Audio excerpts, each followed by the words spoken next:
Hello, and welcome back to another episode. Today we are talking all about hormones, but before we do that, I want to introduce the new mini series, which is Body Language with Barry. Listen, friends, we've got about 12 weeks left in the year, and I know that there's a change coming to the podcast come the new year, but one of the things I really want to do is make sure that we have the baseline education about the body and how she works and twerks.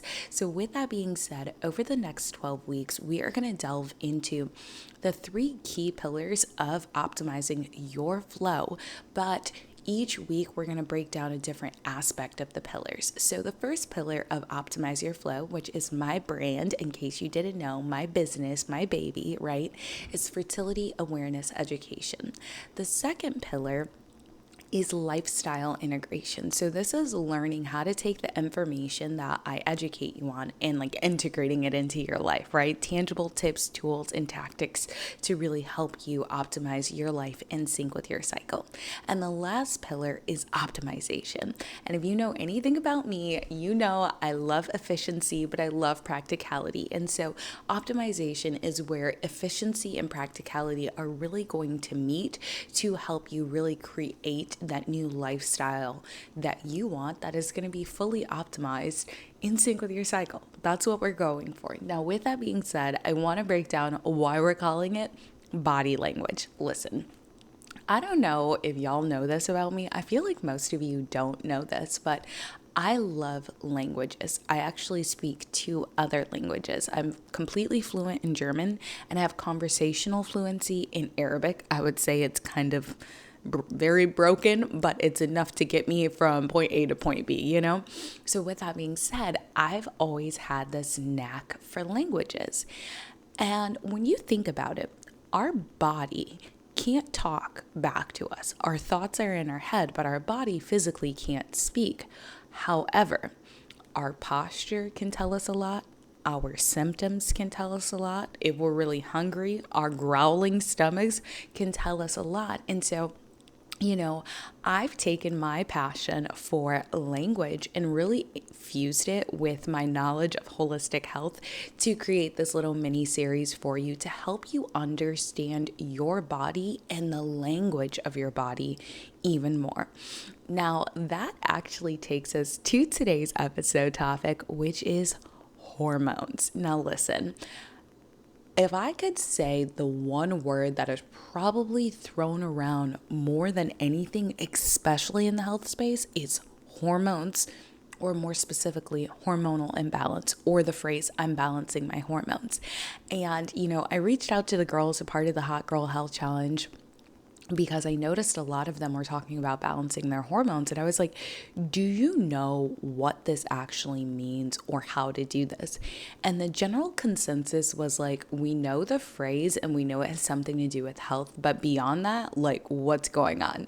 So I wanted to provide a lot of clarity for any of you who are on a hormonal health journey but have no idea what hormones are, how and why they matter, how they actually work, what balance versus imbalance looks like. And I also want to touch on some key hormones that are going to be relevant for you. Now, with that being said, I do want to go ahead and shout out the sponsor of today's episode, which is the Flow Shop. The Flow Shop is a digital resource shop curated for better periods, healthier hormones, and boosted fertility. Obviously, inside the shop, you're going to have access to ebooks as well as on-demand education, but I wanted to take a special second to shout it out because guess what? It's presented to you by Optimize Your Flow. So in case you've been wanting to learn more about how to eat in sync with your cycle or eat to boost your fertility or balance those hormones, there's a meal plan available. In case you've been wanting to get your hands on my period classes and my birth control classes, both of which have protocols, you can find it inside of the Flow Shop. You can head to optimizeyourflow.com today and shop the Flow Shop. Now, without further ado, let's jump right on in. So today we are going to be focusing on 4 very specific questions. 1, what are hormones? 2, why they matter. 3, understanding balanced versus imbalanced hormones. And 4, habits for management. Now, just again for context, I've heard the phrase hormone balancing, I would probably say since I was a freshman in college, and that was in 2012. However, I feel like it got really popularized by the Kardashians. If I'm not mistaken, there was an episode where Kourtney Kardashian was talking about balancing her hormones. And it seems like ever since then, there's been this uptick in this like heavy focus on hormonal health, which is amazing. But also the timeline might be a little fuzzy with that because Barry does not watch Keeping Up with the Kardashians. She keeps up with her. Popular culture is not my thing, but I swear, ever since, I'm pretty sure they said it was Kourtney who said this, ever since that specific episode, everyone has been talking about it. So what the heck even are hormones, right? Hormones are the chemical messengers of the body.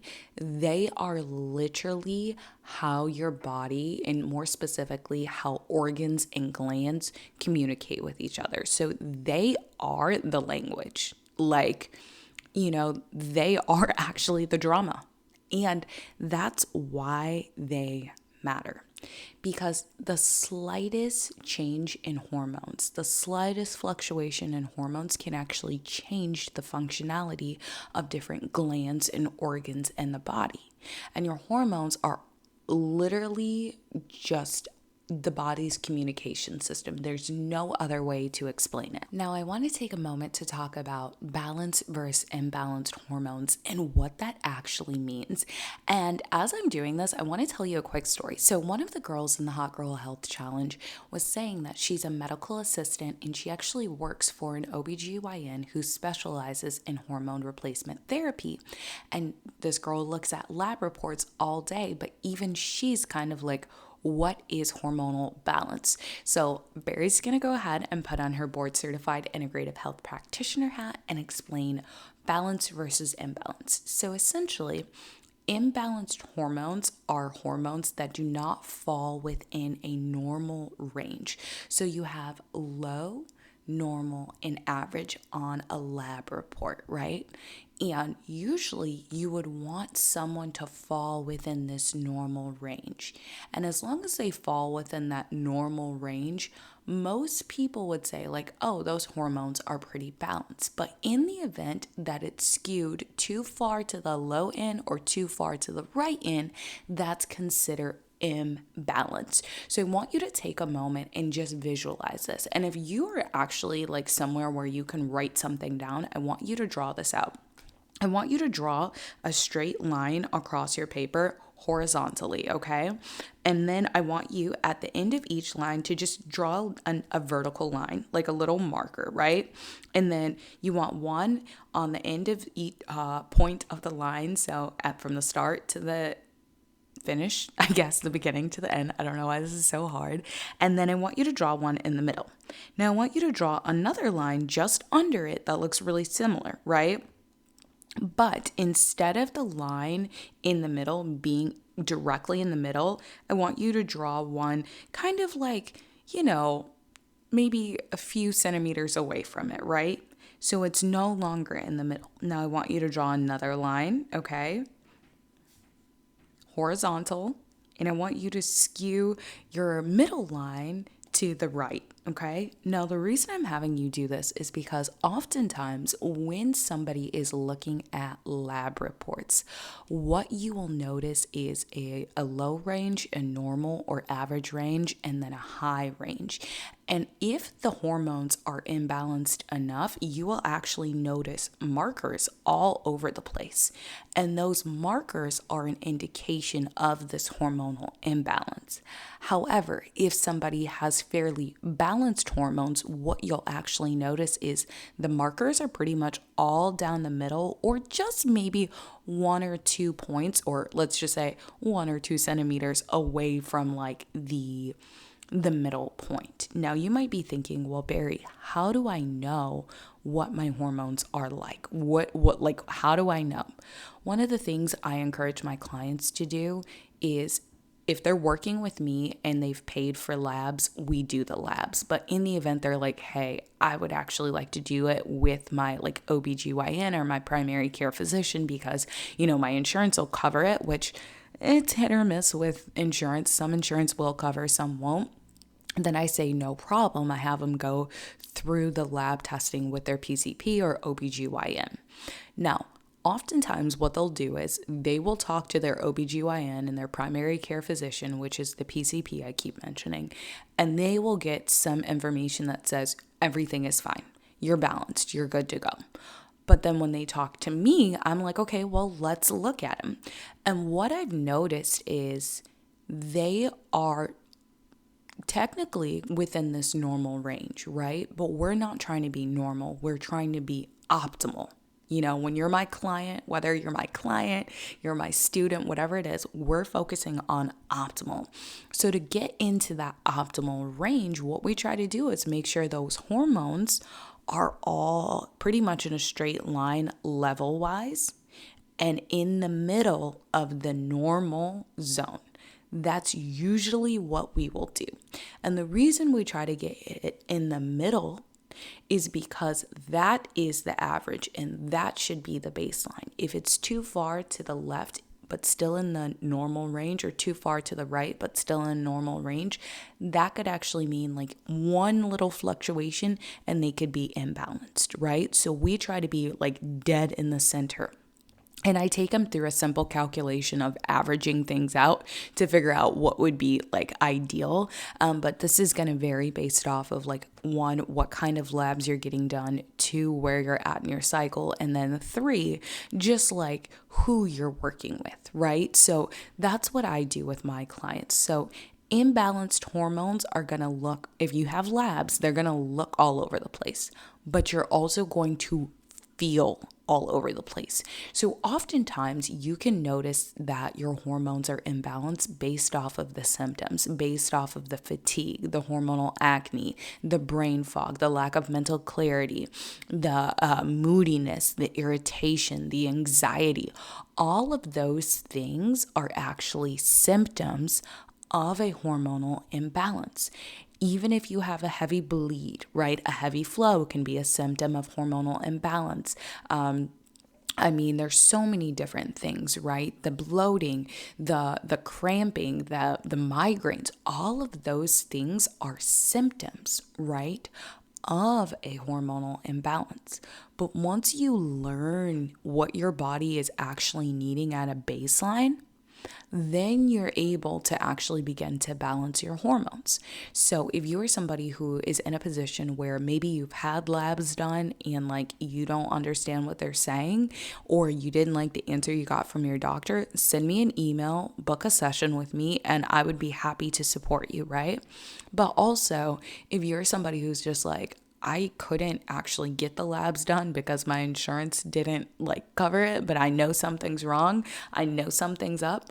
If I were you, I would follow the habits that I'm going to give you to help you balance your hormones. And you've actually heard me share these habits time and time again, but I think a lot of times people expect the changes to happen overnight. And it's like, I wish I could say that, but like newsflash, honey. And when it comes to your health, a lot of what you're dealing with in terms of symptoms is because of years and years and years of imbalance or dysregulation and like just ignoring the body, right? So with that being said, keep that in mind.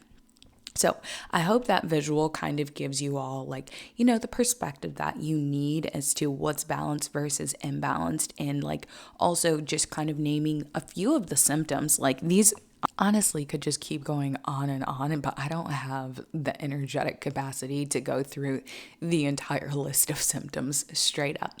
So with that being said, let's talk about some healthy habits that are going to help you balance your hormones. Listen, these are no-brainer habits, and I know you want me to tell you to probably, do something that's a little bit more complicated because you don't want it to be as simple as it is, but it really is. Like when you are starting the hormonal balance journey, it really does come down to those day-to-day simple habits.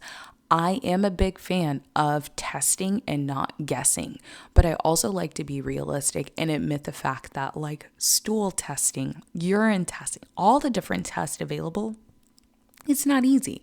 And when you are somebody who has a period once a month, every month, or however frequently you have it, your hormones can be fluctuating. They change throughout the menstrual cycle as they should, but like it's like, which ones am I paying attention to? Am I looking at cortisol and insulin? Am I looking at pregnenolone, DHEA, testosterone, estrogen, progesterone? Am I looking at melatonin? Am I looking at my T3? So that's your thyroid 3. Or am I looking at T4, thyroid 4? Am I looking at TSH? Like, what am I looking at, right? There's so many different things that could be impacting it. And all of those things change throughout the menstrual cycle, but also based on your lifestyle habits, which brings us to the one method. I know you have already heard me talk about the one method, but this was something that was inspired by Claire. Shout out to Claire. Claire is somebody that's really active in the community, and she said, what is the one thing you would recommend to somebody when they're starting out with cycle syncing or they're just beginning their journey of like fixing their period? And I said, I would turn one into an acronym. O stands for organize your meals, N stands for nurture your adrenals, and E stands for execute daily. I cannot stress enough the importance of simple, implementable habits. So O stands for organize your meals. Listen, by now you know how I feel about nutrition, okay? You know how everybody under the sun feels about nutrition, but simply organize your meals. Try to eat every 3 to 5 hours to stabilize your blood sugar levels. Try to consume protein, healthy fat, and fiber at most, if not all of your meals. And of course, if you are somebody who is listening to this podcast, baby, start eating in sync with your cycle. The reason you're doing this is because when you can begin to regulate how you're fueling your body, that's going to help your hormones get in line. Not only this, but at the end of the day, right, your hormones are controlling your metabolism. So how your body's converting food into energy. Not only this, but certain foods, let's just say our dark leafy greens, right? They are going to actually decrease higher levels of estrogen that could be leading to a heavier flow, right? So it's as simple as nourishing your body. You're organizing your meals. We're eating every 3 to 5 hours. We're getting protein, healthy fat, and fiber at most, if not all meals. And we are going to make sure we're doing this to stabilize our blood sugar levels. We are eating in sync with our cycle because we're trying to optimize our life. If you need to know how to eat in sync with your cycle, I literally have a YouTube video up all about it. And one of the first episodes on the podcast is all about that, okay? The next thing that you're going to do, so the O is organize your meals. The N is nurture your adrenals. Y'all, listen. I know a lot of y'all love the word adrenals right now because for whatever reason, it's part of popular culture, right? It's one of the most important areas because this is where our cortisol literally is coming from. Well, one of the regions in which cortisol is coming from, right? But nurturing your adrenals doesn't have to be this complicated thing. Okay. I think a lot of times people think nurturing your adrenals means like going into like 2 hours of deep meditation. Let me keep it real. Nurturing your adrenals is as simple as moving your body every day. Getting 20 to 30 minutes of movement in. People will tell you to go longer. I'm not going to argue. I'm just happy if you're moving, okay? Nurturing your adrenals comes back to going to sleep, getting deep sleep, 7 to 8 hours. Why? Because this is going to reset your body. This is going to help your hormones try to get back into balance because that's what your body's trying to do at the end of the day. It's trying to get back to its baseline. And then in addition to moving your body and making sure that you are getting your movement in, I want you to down regulate your nervous system utilizing mindfulness practices. Listen, I don't care if you journal. I don't care if you pray. I don't care if you meditate. I don't care if you count the sun, moon, and stars, like whatever you choose to do. But taking time to intentionally down regulate the nervous system is going to really, really help you. Now, to give you some context as to why this is so important, let me explain it like this. From the moment you wake up, okay, and check your phone to the moment you go to sleep, we are inundated and basically living in this constant state of fight or flight. Most of us operate out of our sympathetic nervous system, which is the fight or flight. And when you take time to intentionally downregulate your nervous system through journaling, meditating, praying, being mindful, going outside, putting your feet on the earth, or, the moment you wake up, actually going outside for 15 to 20 minutes to get direct sunlight on you if you live somewhere where you're able to do that. What that is actually doing for you and your body is getting you out of the sympathetic, out of the fight or flight, into the parasympathetic, which is resting and digesting. This is when we're feeling calm, cool, collected, and relaxed. But a lot of us, me included, I'm not any better than the next person, live in that state of sympathetic. So when you are working to balance your hormones, you want to come out of fight or flight, so get out of the sympathetic nervous system and into the parasympathetic nervous system. Because when we get out of fight or flight, we're decreasing our cortisol. And just in case you don't know, cortisol is the HBIC when it comes to hormones. She's literally Beyonce of hormones, okay? I don't know anybody else who I can put on that same playing field, so don't come for me, okay? You get the point. She's the mega star. She's the pop star of your hormones. Cortisol is the queen. She's in charge. Cortisol basically runs the show of everything else. So if you can get your body out of a sympathetic state and into a parasympathetic state, you are able to begin to balance your hormones with so much ease, okay? So the last letter in the one method is execute daily. Y'all, this isn't a sometimes thing. This is an everyday type of thing, okay? And in doing this, you also want to make sure that you are giving yourself grace. Again, your health is a reflection of basically all the decisions you've made in your life. And I know that's kind of hard to hear, but it's also just honest and true, and it's okay. Your health can be your investment now, or it can be an expense later. And so I always encourage people to do these simple things by following the one method, right? And implementing it to help optimize their health and well-being now, investing the time in it now so that later it's not an expense. It's one of those things where health is just going to be an investment up front so that later, let's just say you're 65, 70 years old watching your grandkids, that you've invested so much time optimizing your health when you were younger that when you're with your great grandkids and your great grandkids, you can just enjoy that. Because you're not having this headache, this expense of being okay, well, I have to learn how to live with this condition. At least that's my prayer for all of you listening to this podcast and anybody in general. You know what I'm saying?